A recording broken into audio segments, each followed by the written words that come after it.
Bismillahirrahmanirrahim. Assalamualaikum warahmatullahi wabarakatuh.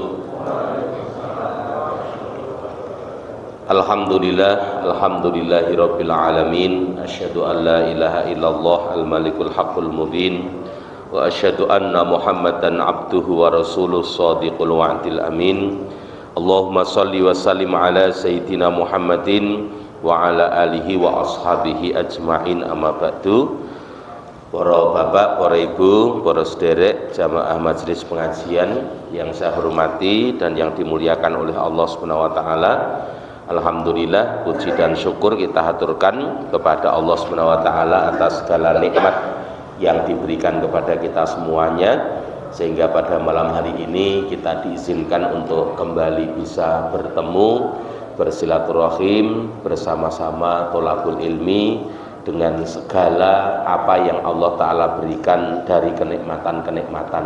Alhamdulillah, dan kita yakin bahwa tidak ada yang bisa memberi nikmat-nikmat yang kita rasakan pada saat ini kecuali hanya Allah Subhanahu wa taala saja. Sehingga ketika kita mengucapkan alhamdulillah, itu alhamdulillah itu mesti kalau diterjemahkan segala puji. Segala artinya semua pujian tidak ada yang tidak kepada Allah Ta'ala. Semua pujian tidak boleh, tidak harus kepada Allah Subhanahu wa Ta'ala, karena beliaulah yang telah memberikan segala nikmat di dalam kehidupan kita ini. Selanjutnya Bapak Ibu, mari kita awali pertemuan kita pada malam hari ini dengan bacaan basmalah bersama. Bismillahirrahmanirrahim. Melanjutkan dalam kita mengkaji ayat-ayat Allah, pada pertemuan yang lalu sudah kita sampaikan ayat 163 ya, dari surah Al-Baqarah, di mana setelah Allah Ta'ala mengingatkan kepada kita tentang syariat-syariatnya yang notabene itu juga merupakan syariat yang pernah Allah Ta'ala berikan kepada Nabi dan Rasul sebelum Kanjeng Nabi Muhammad Sallallahu Alaihi Wasallam. Nah, semua itu sebagai penanda bahwa wa ilahukum ilahu wahid, la ilaha illa huwa, gitu ya, bahwa dari dulu sampai sekarang itu ya Tuhan itu hanya satu. Nggih menika panjenenganipun Allah Subhanahu wa taala itu ya. Sehingga ketika nanti kemarin sudah kita singgung nggih, Allah Ta'ala berbicara tentang orang-orang ahlul kitab itu di dalam surah Ali Imran ya, ayat 64 itu Allah Ta'ala mengatakan, qul ya ahlal kitab ta'alau ila kalimatin sawa'im bainana wa bainakum. Wahai, katakanlah wahai Muhammad, atau serulah wahai Muhammad, ya ahlal kitab, wahai ahlul kitab. Ya, ahlul kitab ini nanti tentunya terkait utamanya adalah orang-orang yang mengklaim dirinya mengikuti Taurat ataupun juga mengikuti Injil, yang kemudian dalam istilah yang lain kita sebut sebagai orang-orang Yahudi ataupun Nasrani. Diseru dening panjenenganipun Kanjeng Nabi atas perintah dari Allah Ta'ala. Apa seruannya? Ta'alau ila kalimatin sawa'im bainana wa bainakum. Kemarilah kalian, ayo kita bersama-sama menuju kepada satu kalimah yang sama antara kami dengan kalian. Apa kalimah yang sama itu? Adalah alla na'buda illallaha, yaitu bahwa kita tidak akan menyembah siapapun kecuali hanya Allah saja. Jadi mestinya kalau dari pembuktian ini Allah akan menyatakan yang disembah oleh Nabi Musa dan pengikutnya itu siapa? Ya Allah. Yang disembah oleh Nabi Isa dan pengikutnya siapa? Ya Allah. Lah kok ada orang yang mengatakan ikut Nabi Musa, Nabi Isa, tapi kok tidak nyembah Allah? Candaannya berarti itu bukan pengikut Nabi Musa, bukan pengikut Nabi Isa. Pasti begitu. Ya, karena apa yang Allah Ta'ala wahyukan kepada Nabi Musa dan Nabi Isa itu juga sama dengan apa yang diwahyukan oleh Allah kepada Kanjeng Nabi Muhammad Sallallahu Alaihi Wasallam. Nah, sehingga seakan-akan wa ilahukum ilahu wahid la ilaha illahu ar-rahmanur rahim, ini menjadi penegas ya, bahwa tidak pernah ada konsep ketuhanan yang dibawa oleh para nabi dan rasul kecuali agar manusia hanya menyembah Allah Subhanahu wa taala saja gitu. Nah, kemudian wala nusyrika bihi syai'a, dan agar kita tidak berbuat syirik kepada Allah Ta'ala dengan sesuatu apapun. Sering kita sampaikan kalau di dalam Al-Quran itu ada perintah-perintah ibadah itu kemudian diiringkan dengan larangan-larangan untuk berbuat syirik gitu.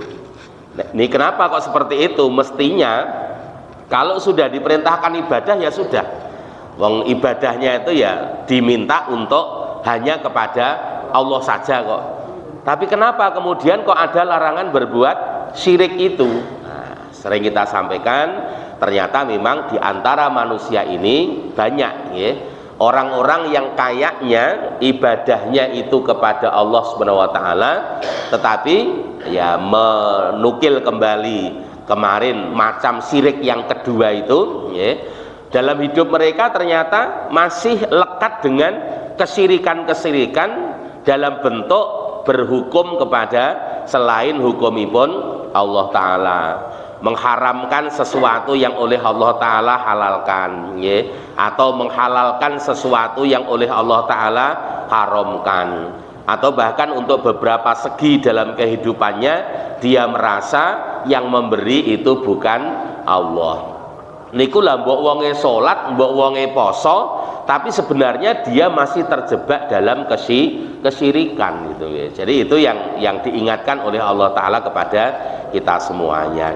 Sehingga sering saya berikan contoh, misalkan kalau ada orang-orang yang yo kelihatannya sholat ya, yo haji barang, umroh bola-bali wong duwite pirang-pirang kok, tapi ternyata menurut orang ini tadi kekayaannya itu yang ngasih bukan Allah, tapi karena ritual-ritual yang dia jalankan setiap malam siji suro nyanggone mbah balaan misalkan, nah, itu sudah masuk kategori syiriknya sudah kena.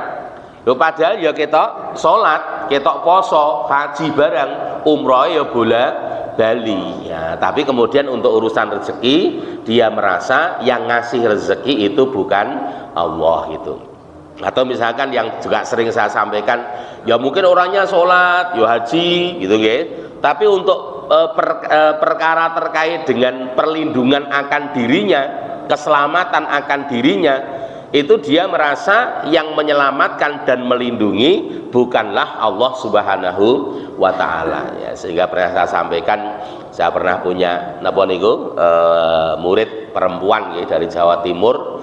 Nah, itu anak satu-satunya dan perempuan lagi, sekolahnya adoh ke Jawa Timur yang Solo itu. Nah, tengah asrama zaman semonten niku bocah niki tiki-tiki seminggu ping pindho ping telu ngoten niku kaya napa nggih kesurupan lho bahasane ngoten nggih. Kemudian saya tanya itu sama orang tuanya gitu, Pak nyuwun ngapunten nggih, jenengan betani nopo teng putrine panjenengan gitu. Saya tanya begitu. Ya, kemudian dia jujur gitu nggih, Ustaz niku anak kula satu-satunya, cewek lagi, sekolahnya jauh dari rumah. Saya takut kalau terjadi apa-apa, maka anak saya bawai sesuatu gitu. Ya niku kula jaluk niku wujude ya kaya kain nggih, kain mbuh dienggo buntel napa jero isine napa mboten ngerti nggih. Nah, kemudian saya bilang, Pak niki nyun tulung jenengan mang tindak mriki sing jenengan betake teng putrane jenengan mang beto mantuk, tak bilang gitu nggih. Loh, kenapa jenengan harus takut terhadap keselamatan putri penjenengan? Toh penjenengan punya Allah Subhanahu wa Ta'ala. Kenapa malah mengandalkan perlindungan kepada putri penjenengan kepada sekedar sebuah benda, sebuah barang yang la yadurru wala yanfa, yang gitu ya, tidak memberikan madharat juga tidak memberikan manfaat kan ngoten. Niki nek jenengan kersa nek mboten kersa nggih jenengan ora mesake anak jenengan niku teng mriki niku seminggu paling ora ping pindho ping telu niku mecicil-mecicil ngoten gitu. Gitu. Akhirnya kemudian diambil. Nah, ini kan orang kayaknya ya beribadah, Kayaknya berjalan apa yang dia lakukan sebagai kewajiban kepada Allah Subhanahu wa Ta'ala, tapi ternyata untuk urusan yang seperti itu dia masih sangat mempercayakan kepada selain panjenenganipun Allah Subhanahu wa Ta'ala, kan begitu nggih? Ya, kalau itu sesuatu yang mungkin secara sunatullah bisa, ya no problem nggih. Tapi kalau ini sudah sesuatu yang di dalam teks ayat pun barangkali sesuatu yang perlu dihindari dan dijauhi oleh seorang yang beriman, ya, sehingga jangan pernah dilakukan, kan begitu ya. Niku kemudian wala yattakhidha ba'duna ba'don arbaba min dunillah. Kemudian kalimat yang sama tadi antara kita umatipun Kanjeng Nabi Muhammad SAW dan orang-orang ahlul kitab, yaitu yang diberi Taurat dan Injil, adalah agar kita tidak menjadikan sebagian kita pada sebagian yang lain arbaban min dunillah, sebagai Tuhan-Tuhan selain Allah Subhanahu wa Ta'ala. Loh, di depan sudah ada kaitannya dengan tidak berbuat syirik. Kenapa kok di belakang masih ada tidak menjadikan antara kita sebagian menjadi sekutu bagi Allah atas bagian yang lain? Nah, ini terkait dengan kewenangan untuk menerjemahkan agama. Nah, ketika seseorang itu diberikan dalam tanda kutip kewenangan untuk memahami agama, menerjemahkan agama, dan kemudian orang ini tidak berpatokan kepada ketentuan-ketentuan Allah Ta'ala karena hawa nafsunya, karena mungkin ada kepentingan-kepentingan dunia dan sebagainya. Pada saat itu dia sudah seakan-akan menempatkan diri pada posisi saingannya Allah Ta'ala sebagai Tuhan, sehingga dia bisa menghalalkan yang haram tadi atau mengharamkan yang halal hanya untuk menuruti kepada hawa nafsunya. Nah, itu nggak boleh. Nah, dan ini memang juga penting untuk kita perhatikan, sehingga kemarin kita sampaikan ya kaitannya dengan kita sebagai umat, kiai yo, guso itu tetap itu patut untuk kita kritisi apa yang menjadi dawuh-dawuhnya. Kira-kira apa yang didawuhkan itu sejalan tidak dengan nilai-nilai Al-Quran ataupun Al-Hadis. Dan apa itu toh Pak, wong kiai Gus kok terus ngendikane ora sejalan karo Quran hadis, ya wonten nggih. Wong Gus ki juga manusia kok, kiai juga manusia. Nah, Gus Kiai Habib niku ya kala-kala ki ya rada kepencut karo donya barang. Lah nek pun kepencut karo donya niku biasane lambene mleto, kan biasane kan gitu. Nah, ketika kita tidak menjalankan fungsi kontrol itu, maka lama-kelamaan kita akan disesatkan sejauh-jauhnya saking merginipun Allah Subhanahu wa Ta'ala. Itu pula yang kemarin kita sampaikan di Al-Baqarah ketika membahas tentang orang-orang Bani Israel itu, bahwa Bani Israel itu semakin lama semakin jauh dari jalan Allah Ta'ala. Kenapa? Karena banyak bermunculan di tengah-tengah mereka orang-orang yang memproklamirkan diri sebagai nabi, punya kelebihan-kelebihan, dan akhirnya mereka ditaati oleh kebanyakan orang-orang Bani Israel, padahal dia hanya nabi palsu, kan itu ya. Menika ini yang apa namanya ditekankan dening panjenenganipun Allah Ta'ala. Kemudian ditambah oleh Allah di tutupan ayat 64 surah Ali Imran itu, fa in tawallau faqulu syhadu bi anna muslimun.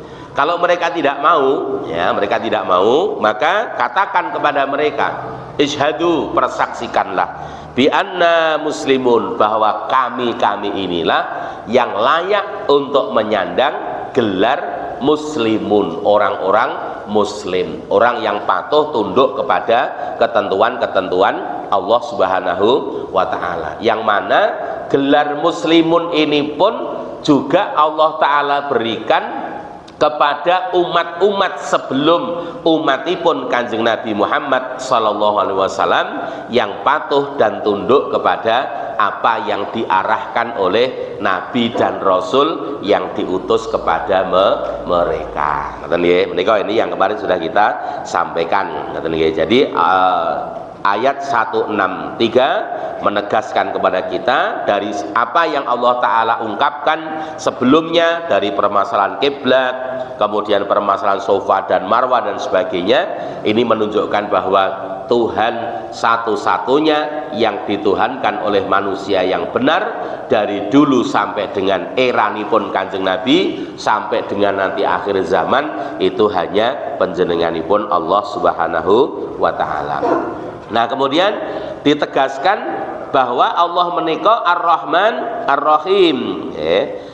Wallahu lan panjenenganipun Allah itu huwa Rahmanur Rahim, zat yang maha pengasih dan penyayang. Alladzi wasiat rahmatuhu kullasyai'in, yang mana rahmatnya Allah itu meliputi segala sesuatu.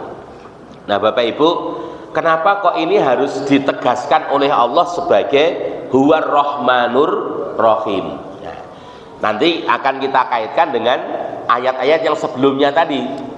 Kan ayat sebelumnya kan enten toh wong sing gobloki awake dhewe terkait dengan masalah kiblat, yang memprotes ketika Allah Ta'ala mengembalikan kiblat itu ke arah Ka'bah. Kan gobloki niku nggih. Sofa Marwah ya ngono, ngoten nggih. Macam-macam lah, banyak sekali. Niku gobloki kabeh gitu loh. Nah, ketika Allah mengatakan huwa Rahmanur Rahim itu, ini menjadi satu kabar yang menggembirakan untuk orang-orang yang gobloki tadi. Mbok menawa gitu, kowe eling karo gobloke awakmu, kan itu nggih. Sing jane kowe ngerti ning pura-pura ora ngerti, kamu mau kembali ke jalan yang benar. Kamu mau untuk mengikuti ketentuan-ketentuan Allah Ta'ala setelah sebelumnya kamu jauh dari ketentuan Allah Ta'ala itu. Maka Allah mengatakan, kalau kamu mau seperti itu, maka aku Allah itu adalah Ar-Rahman Ar-Rahim, maha pengasih, maha penyayang. Sehingga kalau kalian bertaubat, pastinya taubat kalian akan diterima. Kan itu nggih. Kalaupun kalian bertaubat, maka dosa kalian akan dihapuskan, dan dengan begitu maka kamu layak mendapatkan kasih dan sayang dari Allah Subhanahu wa Ta'ala. Kata nggih, jadi penegasannya ke situ. Napa menika fahubul mar'i ayarjuha. Maka bagi seseorang ini untuk tetap berharap kepada sifat Rahman dan Rahimnya Allah Subhanahu wa Ta'ala. Wala ya'tamidu ala rahmatin siwahu, dan jangan berpegangan kepada rahmat selain rahmatipun Allah Subhanahu wa Ta'ala. Jadi memang kita ini harus napa nggih, berpedoman, berpegang kepada rahmatipun Gusti Allah. Ya, sehingga sering kita diingatkan nggih, kita jangan menggantungkan diri kita kepada makhluk. Itu pasti akan banyak kecewanya. Tapi gantungkanlah diri kita hanya kepada Allah Subhanahu wa Ta'ala. Pasti nggak akan kecewa gitu. Itu kan selalu diingatkan kepada kita semuanya oleh para ulama, para napa menika kiai begitu, agar kita betul-betul mengamalkan apa yang kita baca, yaitu Allahus Somad. Allah tempat kita untuk bergantung gitu nggih. Mimman yadhunnu annahum muqarrabuna ilaihi id kullu ma ya'tamidu alaihi min dunihi falaisa ahlan lil i'timadi alaihi.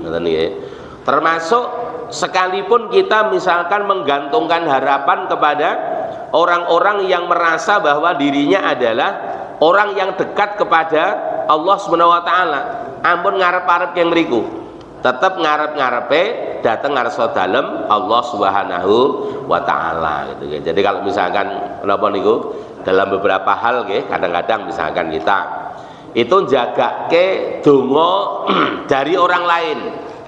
Nah, nggih, kadang kan begitu nggih. Ini satu contoh aja yang paling gampang. Jagake donga sangka wong liya. Nganti akhirnya awake dhewe ora kober ndonga untuk diri kita sendiri. Itu kan jagake nyang wong liya gitu loh. Ya kita pasti akan banyak ruginya gitu. Karena orang-orang lain ini tadi sekalipun kita jagake niku ojo-ojo ya, dia akan memenuhi apa yang menjadi jagaane awake dhewe niku kalau ada sekedar kompensasi. Kalau nggak ada kompensasi kemudian tidak mau mendoakan. Lah awake dhewe lak pun getun to niku nggih. Lah kowe njaluk donga nyang aku ki ya beselane enek apa ora gitu. Nek ana beselane ya didongani, gak ana beselane ya gak dikei donga. Itu namanya manusia nggih. Jadi sekalipun orang yang merasa dekat kepada Allah Ta'ala kemudian apa yang dimenjagake wis aku jagake dongane Mbah Kiai wae, aku jagake barokahe Mbah Kiai wae begitu nggih. Jangan ke sana. Ya kita tetap harus kepada panjenenganipun Allah Subhanahu wa Ta'ala gitu nggih. Menika ini yang perlu kita perhatikan. Wal ilahul ladzi biyadihi azimmatul manafi wal qadir ala dafi'il madar wahidun la sultana li ahadin ala iradatih wala mubaddila li kalimatih wala ausa'a min rahmati. Nah sehingga dengan la ilaha illallah rahmanur rahim itu ditegaskan bahwa Tuhan yang di kekuasaannya lah segala macam kemanfaatan dan dengan kekuasaannya pula mampu untuk menolak segala kemadharatan, itu hanya satu Tuhan saja, tidak ada yang lain. Nah, tidak ada yang akan bisa melawan apa yang menjadi kehendak Tuhan yang satu ini, dan tidak ada yang akan bisa menggantikan kalimah-kalimah Tuhan yang satu ini, dan tidak ada pula rahmat yang melebihi luasnya dari rahmat Tuhan yang satu ini. Nggih menika panjenenganipun Allah Subhanahu wa Ta'ala. Nah sehingga tadi apapun dalam kehidupan kita pengen dapat manfaat maka kembalikan keinginan kita itu dengan berharap kepada Allah. Kita pengen tertolak dari suatu madharat, maka kembalikanlah keinginan kamu itu juga kembali kepada Allah Ta'ala yang akan menghindarkan kamu dari madharat. Karena nggak ada yang bisa mendatangkan manfaat atau menolak madharat kecuali namung panjenenganipun Allah Subhanahu wa Ta'ala gitu. Wa inna ma dzakaral wahdah war rahmah tuna ghairihima min sifatih li'annal wahdah tadhkuru ulaikal kafirinal katimina lil haq. Dalam ayat ini Allah Subhanahu wa Ta'ala hanya menyebutkan dua poin terkait dengan pribadinya sebagai Tuhan, yaitu yang pertama adalah wahdah, keesaannya, dan yang kedua adalah rahmah, kasih sayangnya. Kenapa kok hanya dua ini? Padahal kan Allah Ta'ala kan sifatnya banyak sekali gitu ya. Li'anal wahdah tadhkuru ulaikal kafirinal katiminal lil haq. Karena ketika Allah Ta'ala menyebutkan tentang keesaan, maka keesaan itu mengingatkan orang-orang yang kafir yang menyembunyikan kebenaran itu bi annahum la yajiduna malja'an ghairallahi yaqihim uqubatahu wa la'natahu. Agar mereka menyadari bahwa kalau mereka terus-menerus menyembunyikan kebenaran-kebenaran itu, maka mereka tidak akan menjumpai tempat untuk kembali, tempat untuk berlindung kecuali hanya Allah Subhanahu wa Ta'ala saja. Itu ya, yang mampu untuk menghindarkan mereka dari azabnya, mampu menghindarkan mereka dari laknatnya, ya mung Allah tok. Ya, maka hendaknya mereka meninggalkan, menuhankan kepada Tuhan yang berbilang. Menika. Kemudian warahmah ba'daha targhibun fit taubah. Niki wau. Rahmat yang disebutkan oleh Allah setelah keesaan itu menunjukkan motivasi kepada orang-orang yang kafir tadi, yang sebelumnya menyembunyikan kebenaran, fit taubati, untuk bertaubat, wa tahawuli bainahum wa bainal ya'si min fadlihi ba'da an ittakhadul wusata wasyufa'a indahu. Ya, setelah sebelumnya mereka tergelincir dari kebenaran, menyembunyikan kebenaran-kebenaran. Iji ono kesempatan untuk bertaubat kalau mereka mau melakukannya. Jadi hanya dua, wahdah tentang keesaannya, yang kedua rahmatnya dalam ayat ini, karena menyangkut wahdah ini adalah kebenaran yang disembunyikan oleh orang-orang kafir tadi, ya, yang mengatakan Tuhan itu ada dua, mengatakan Tuhan itu ada tiga, ya, yang mengatakan bahwa Allah itu hanya merupakan salah satu dari dua ataupun tiga Tuhan yang ada dan sebagainya. Maka Allah tegaskan tentang keesaannya. Nah, kemudian yang kedua rahmah. Wong-wong sing mletho-mletho ngeten iki dielingke mbok menawa gelem mertobat bali dhateng merginipun Allah Subhanahu wa taala. Ngaten nggih, menika ini ketentuan-ketentuanipun Allah taala kepada kita semuanya. Nah, selanjutnya Bapak Ibu, summa dzakara azat qudratuhu ba'da dzawahiril kaun adalah ala wahdaniyatihi wa rahmatihi litakuna burhanan ala ma dzukira fil ayah qablaha. Selanjutnya panjenenganipun Allah taala menyebutkan kepada kita semuanya beberapa fakta fenomena di alam semesta ini yang menunjukkan akan keesaan dan rahmatipun Allah taala, agar menjadi bukti tentang apa yang Allah taala sebutkan tadi. Jadi ketika Allah taala mengatakan wahdah tadi, keesaan, dan menyebutkan rahmah tadi, itu Allah taala kemudian sertai dengan alat bukti. Aku nyebutke keesaanku, aku nyebutke tentang rahmatku, dan itu real. Aku akan memberikan alat bukti kepada kalian. Nah, kanthi mekaten kan insyaallah ketika orang-orang ini tahu alat bukti itu, maka benar-benar mereka akan beranjak dari kemusyrikan menuju kepada mentauhidkan panjenenganipun Allah, dan kemudian mereka bertaubat. Wong ana bukti kasunyatane, ngaten nggih.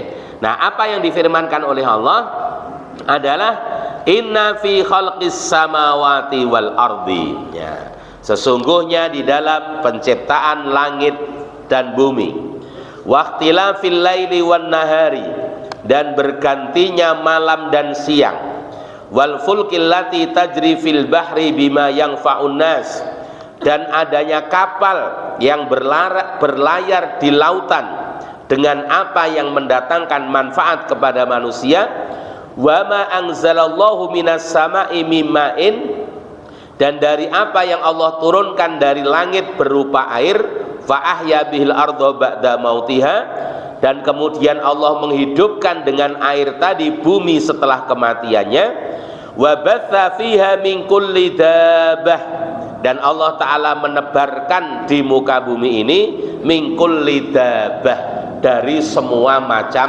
dabbah. Nah, dabbah nanti penerjemahannya banyak. Ya, kadang-kadang kalau terjemahan itu hanya sekedar binatang melata. Nah, jadi dabah itu nanti luas sekali. Ya. Kemudian wa tasrifir riyahi, Allah juga menjalankan riyah, angin, wasahabi, dan mendung, al-musakhari, yang ditundukkan bainas sama'i wal ardi, antara langit dan bumi, la ayatil liqaumi yaqilun, benar-benar menjadi tanda kuasa untuk kaum yang mau berpikir menggunakan akalnya. Nah, maka kalau kita perinci ya, dari ayat menika, hadhihi dzawahir wal ayat durubun mutanawwi'ah. Apa-apa yang Allah taala ketengahkan dari fakta di alam semesta ini, itu ada berbagai macam bentuk. Yang pertama ya adalah as-samawat, adanya langit, allati tata'allaf ijramuha min tawaif, yang mana langit ini Allah taala bikin dengan berlapis-lapis ya, susunan yang berlapis-lapis. Likulli ta'ifatin minha nidhamun muhkamun. Nah, kemudian di setiap lapisan langit itu ada hukum-hukum yang sudah tertentu ya. walil jumu'i nidhamun wahidun. Kemudian untuk semua lapisan langit itu ada juga aturan-aturan yang berlaku sama. Di masing-masing ada aturannya, tapi semua itu pun juga terikat dengan satu aturan yang sama. Yadullu ala annahu sadirun min ilahin wahidin. Ini menunjukkan bahwa langit yang jumlahnya 7 masing-masing punya aturan-aturan, tetapi akhirnya ketujuh langit itu terikat dengan satu aturan yang sama. Ini menunjukkan bahwa semua aturan, semua langit itu berasal tercipta dari ilahin wahidin, satu Tuhan. La syarikalahu fil khalqi wa takdiri, yang tidak ada sekutu bagi Allah Ta'ala terkait dengan penciptaan dan terkait dengan kekuasaan. Belum mangke ngeten Bapak Ibu sekalian, bahwa kita ketika napa menika istilahipun bertauhid itu nggih. Ternyata tauhid ini tidak hanya mengikat kita sebagai manusia, bahkan makhluk-makhluk yang lain pun terikat dengan sebuah ketauhidan, gitu nggih. Bentuknya bisa aneka macam. Misal kalau kita contohkan gitu nggih, manusia diikat dengan satu ketauhidan.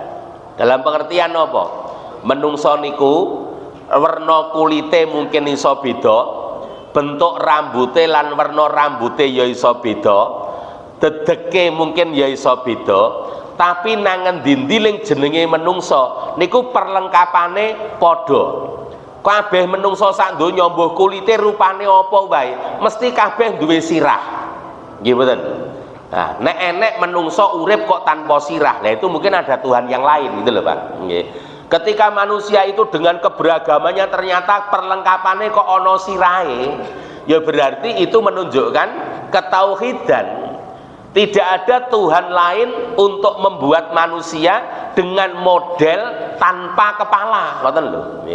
Atau misalkan ora jenengane menungso, nadyanto beda werna kulite, beda rambute, tapi mesti tetep ana gembunge kan gitu.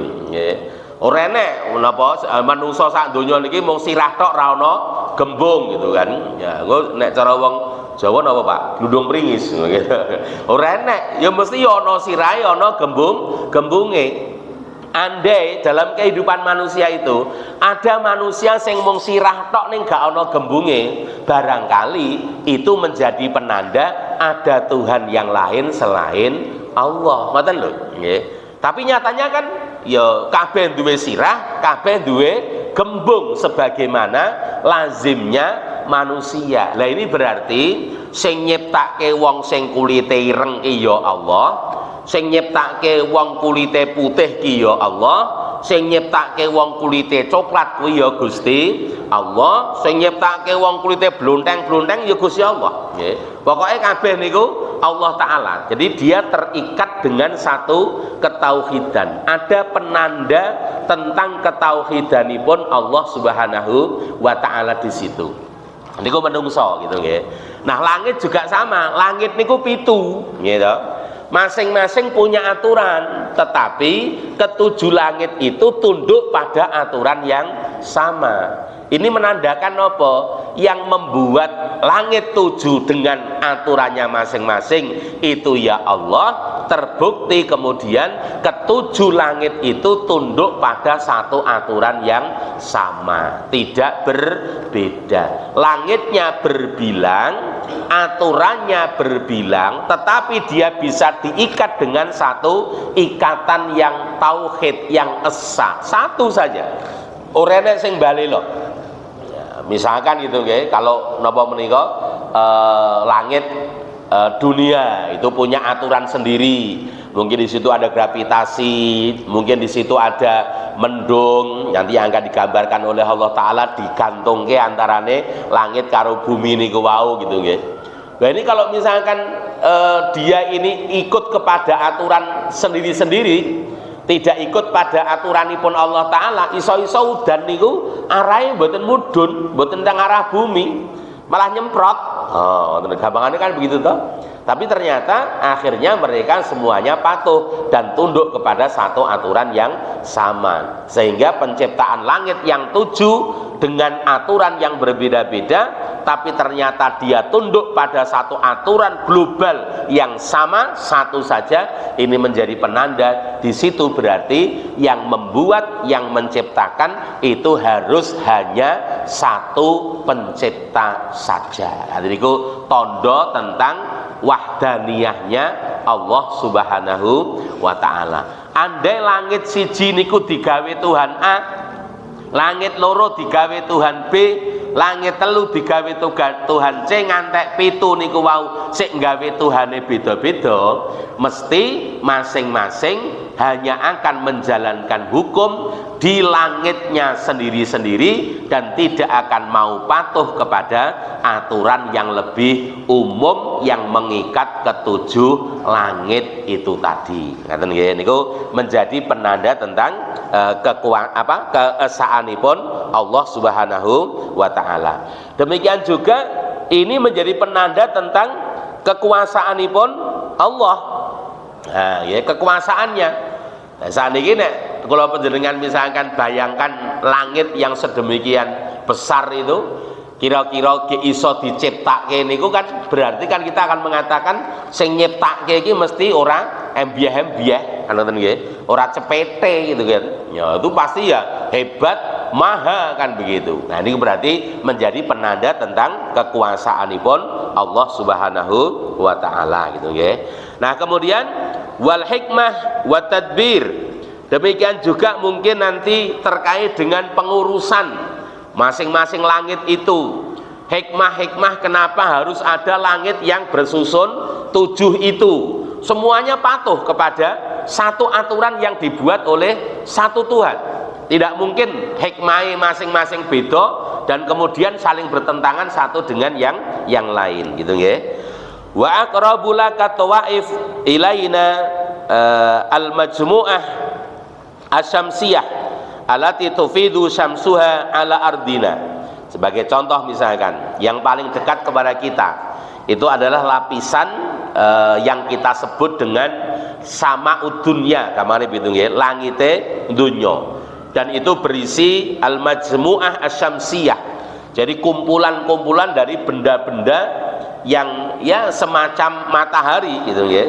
Allati tufidu syamsaha ala ardina, kemudian apapun yang ada di langit pertama itu semuanya fokusnya adalah menuju kepada bumi tempat kita tempat tinggal ini. Ono sengenge nyorote nyanggone bumi kan gitu nggih. Ono bulan akhirnya bumi yo melu kesorot gitu. Ono bulane purnama akhirnya bumi juga ada pengaruhnya sehingga laut mungkin mengalami pasang. Nah, ini kan pun napa menika menunjukkan keteraturan hukum yang sangat luar biasa. Nah, gitu nggih. Fatakunu sababan fi hayatil hayawani wan nabat. Nah, kemudian dari itu semuanya menyebabkan adanya kehidupan, baik itu dari para binatang-binatang ataupun tumbuh-tumbuhan, termasuk kita sebagai manusia. Coba kalau misalkan ora ono sengenge ngoten nggih, ya kita tidak akan bisa hidup sebagaimana saat sekarang ini di bumi ini. Nah, mula kalau sampai sekarang itu misalkan nggih, kan do bingung niki nggih, karena populasi manusia yang terus membengkak. Dan kadang-kadang kita pun berpikir begitu. Kita yang hidup di kota itu kadang berpikir, aku sok mben ki putuku ki entuk nggon apa ora. Lah wong kebuak kabeh kok ngene lho, nggih. Itu kita yang hidup. Jangankan kok kita ngerembug masalah wong sing urip. Kadang-kadang awake dhewe ndelok lan mikir sone awake dhewe mati wae mumet tok, nggih. Jenengan yang Bonoloyo niku jenengan mikir aku sone mati iku manan nggon apa ora ngono nggih. Wong mriko niku dalan-dalan ambulan pun kebak, Pak. Bahkan pinggir dalan niku lho. Lha kuwi dikeperasi dienggo kuburan kok. Lho padahal awake dhewe jek urip to niku mbok matine pirang tahun kas. Lah misalkan kok ya 20 30 tahun kas ke depan misalkan ngoten. Lha ku sing mati wis tambah pira pinten mawon. Kono tambah kebak melih. Lah sumen awake dhewe nek mati keduman nggon apa ora? Itu kan pun bingung Bapak kita itu, nggih. Kita jane rasa bingung, mati-mati wong ngono wae ganti pikir sing urip, ngoten nggih to. Ora usah mumet-mumet gitu kan. Akhirnya kan sekarang kan manusia cari Pak alternatif. Nang ngendi kira-kira sing iso urip menungso kuwi sak liyane ana bumi. Sekarang kan dicari itu. Dan sampai sekarang nggak akan pernah ketemu, dan saya yakin nggak akan pernah ketemu Pak. Sekalipun ada penelitian terakhir mengatakan di Mars itu ada air, ada oksigen. Tapi ternyata air dan oksigen di Mars itu sangat terbatas. Nah, arti urip menungso piye? Nah misalkan teng mriku niku misalkan nggih, oksigene mung kenek dienggo ambekan wong 10 ngono. Lah sing mriku niku 20. Lah piye sing arep urip? Ngoten nggih. Ora cukup kok oksigene kan begitu toh? Ya. Ini kan sebagai itu contoh Pak. Betapa Masya Allah nggih, dengan langit pertama saja aturannya sudah dibuat detail sedemikian rupa memberikan manfaat kepada kita yang ada di bumi ini. Nah, gitu. Nah, ini nanti sampai kepada langit yang berikutnya dan seterusnya. Sampai pada bintang-bintang. Loh, bintang-bintang kenapa Allah Ta'ala letakkan di sana misalkan ya? Oh, ternyata di antaranya bintang-bintang itu Allah letakkan sebagai penunjuk arah untuk kita, sehingga kalau kita ada di hutan atau kita berada di lautan yang luas, tidak punya kompas, itu ketika bintang itu muncul kita bisa tahu kita harus ke arah mana. Kono ki ngendi, kono ki ngendi. Ben kula panjenengan ora kaya pitik dikai contong nika gitu. Nah, itu kira pitik kan bingung kayak contong kae ngoten nggih, kayak jagung ditutul ngono, wah ketutupan napa raine bingung ya. Pitik-pitik ndi lormu ndi kidulmu bingung nggih. Nah, biar kita nggak begitu, mula dikai bintang-bintang itu. Ternyata ya semuanya kembali kepada kita yang ada di bumi. Kok sampai segitunya gitu loh, nggih. Kenapa tidak matahari itu bekerja untuk dirinya sendiri saja? Tidak perlu bekerja untuk kemanfaatan yang lain, utamanya makhluknya Allah Ta'ala berupa manusia ini kan. Kudune kan kono nek misalkan itu tidak diciptakan oleh satu Tuhan. Ngaten nggih. Dadi niku satu Tuhan terbukti dalam penciptaan langit gitu nggih. Dan rahmat adanya langit terbukti. Karena dengan aturan-aturan yang di langit itu memberikan limpahan rahmat, kasih sayang nggih saking ngarsanipun Allah kepada semua makhluknya yang ada di alam semesta menika. Niku nggih, dadi niku tenggen langit ada bukti keesaan dan ada bukti belas kasih utawi Rahman dan Rahimnya Allah Subhanahu wa Ta'ala begitu. Nggih. Menika rumiyin mbok pilih Bapak Ibu yang kita sampaikan nanti di masing-masing poin akan kita lihat nggih, itu wahdaniyae nok sisih endi, kemudian rahmae bentuke kaya ngopo. Sekalipun kita sudah punya bayangan yang jelas, sangat-sangat jelas sekali nggih, tidak ada yang ragu lagi kan begitu. Nggih, katen mugi wonten manfaatipun, banyak kurang lebih mohon dimaafkan. Monggo kita pungkasi panggihan kita kanthi kafaratul majelis. Subhanakallahumma wa bihamdika asyhadu an la ilaha illa anta astaghfiruka wa atubu ilaik. Walhamdulillahirabbil alamin. Wassalamualaikum warahmatullahi wabarakatuh.